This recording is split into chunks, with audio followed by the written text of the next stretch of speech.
Hello friends, welcome back to our channel Golu's lifestyle. तो केमती अच्छे समस्ते, आशा कर समस्ते भले थे आ मु भी बहुत भले अच्छी।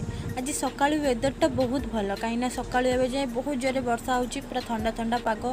तो बसु बसु भाविली कि आज गोटे किसी बनइबा, कौन बनइबा पकुड़ी छाणिबा। तो पकुड़ी खायापी बहुत इच्छा होता वर्षा पागरे। तो फर्स्ट जाइकिना मोर किसी काम थिला, मो रूमटा को सजाड़बार थिला, रूम माने मो बेडटा को सजाड़बार थिला। बेडटा सजाड़देली, सजाड़देला मो टेडी बियर गुड़ाक छोट छोट टेडी बियर गुड़ाक से गुड़ाक भी असना होकिना पड़ता, से गुड़ाक भी सजाड़देली।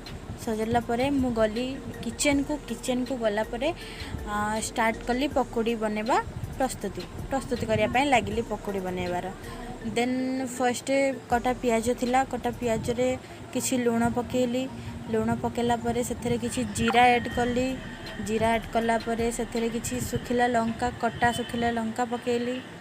तापरे किछि भुसुंगा पत्र पकेली। तापरे सीटा को भल किना गोलैकिना रखिली किछि टाइम पई रखिकी सेथिरे बेसन ऐड कली। किछि दरकार जेतिकी ना सेतिकी ऐड कली। ऐड कला परे कढ़ई रे तेल पकेली। तेल गरम होला परे सेटा छाणिया पई लागिली। छाणला परे फाइनाली हम पकोड़ी रेडी हो गला। तो पकोड़ी रेडी होला परे खाइली, मु निजे टेस्ट करके देखिली, बहुत बढ़िया होता, बहुत टेस्टी भी होता। तो देखा पुणी नेक्स्ट वीडियो रे से